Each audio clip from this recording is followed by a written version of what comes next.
दोस्तों, आज हम भोलेनाथ से जीवन जीने का सार सीखेंगे। व पुराण में देवों के देव महादेव के स्वरूप, उनके रहस्य, महिमा और शिव उपासना का विस्तार से वर्णन किया है। अनादि सिद्ध परमेश्वर महादेव शिव एक ऐसे देव हैं, जिनका उल्लेख शिव पुराण में एक महायोगी, गृहस्थ, तपस्वी, अघोरी, नर्तक और कई अन्य अलग अलग रूपों में किया जाता है। आमतौर पर पूरी दुनिया में लोग जिसे भी दैवीय या दिव्य मानते हैं, उसका वर्णन हमेशा अच्छे रूप में ही करते हैं। यदि आप शिव पुराण पढ़े तो आपको उसमें कहीं भी शिव का उल्लेख अच्छे या बुरे के तौर पर नहीं मिलेगा। उनका जिक्र सुंदर मूर्ति के तौर पर हुआ है, जिसका मतलब सबसे सुंदर है। शिव सबसे सुंदर है तो बदसूरत भी। यदि वे सबसे बड़े योगी व तपस्वी हैं, तो सबसे बड़े गृहस्थ भी। वे अनुशासित हैं, तो अनुशासन तोड़ते भी हैं। वे महान नर्तक हैं, तो पूर्णतः स्थिर भी। इस दुनिया में देवता, दानव, राक्षस सहित हर तरह के प्राणी उनकी उपासना करते हैं। शिव के बारे में तमाम ऐसी कहानियां भी हैं, जो कम प्रचलित हैं, पर जिनमें शिव का सार निहित है। शिव को महायोगी कहा जाता था, क्योंकि उन्होंने ब्रह्मांड की भलाई के लिए घंटों ध्यान लगाया था। इस प्रकार इस तथ्य को उजागर करते हुए कि आप तनावपूर्ण स्थिति में शांत रहकर ही आधी लड़ाई जीत सकते हैं। किसी समस्या को हल करने के लिए यह वास्तव में सबसे अच्छी रणनीति है।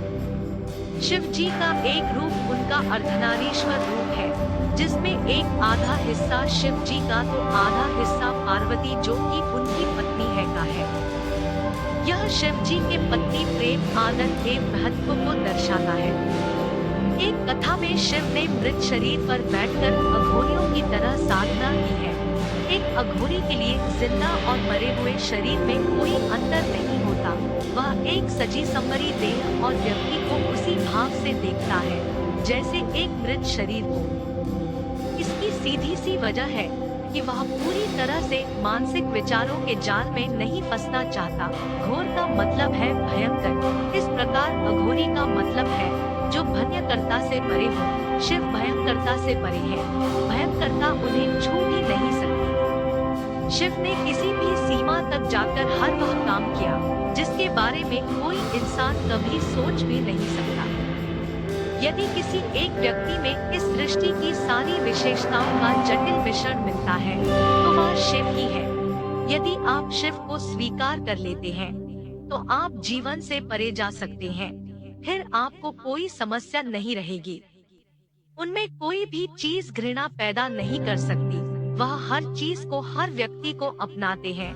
ऐसा वह किसी सहानुभूति, करुणा या भावनाओं के चलते नहीं करते।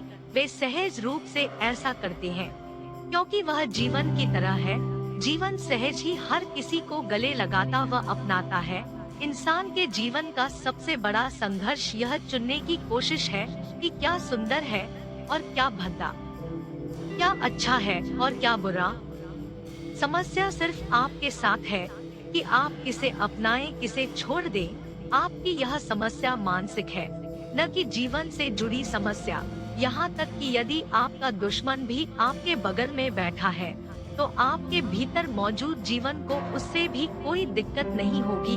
आपका दुश्मन जो सांस छोड़ता है, उसे आप लेते हैं। आपके दोस्त द्वारा छोड़ी गई सांसें आपके दुश्मन द्वारा छोड़ी गई सांसों के समान ही होती हैं।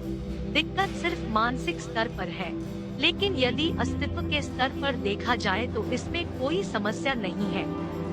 शिव पुराण के अनुसार शिवजी की वेशभूषा केवल त्रिशूल और डमरू से लिए। भगवान शिव हमेशा धन से दूर रहे, जबकि शिवजी से धनी कौन होगा। यदि आप धन और भौतिकवादी चीजों से नहीं जुड़े हैं, तो आप जीवन में कुछ नहीं कर रहे हैं, क्योंकि भौतिकवादी आनंद अस्थायी है। आपको घटनाओं और अनुभवों में अपनी खुशी खोजने की जरूरत है, न कि चीजों में। कहा जाता है, शिव जी ने अपने अहंकार को बनाए रखने के लिए अपने त्रिशूल को धारण किया, पर कभी भी उन्होंने अपने अहंकार को अपने से बड़ा नहीं होने दिया और न ही किसी और के अहंकार को सहन किया। आपका अहंकार ही है जो आपको सफल होने से रोकता है। भले ही अहंकार रखो, लेकिन कभी भी उसे अपने ऊपर हावी मत होने दो। दोस्तों, अगर यह जानकारी आपको अच्छी लगी तो कृपया लाइक और सब्सक्राइब करना ना भूलें।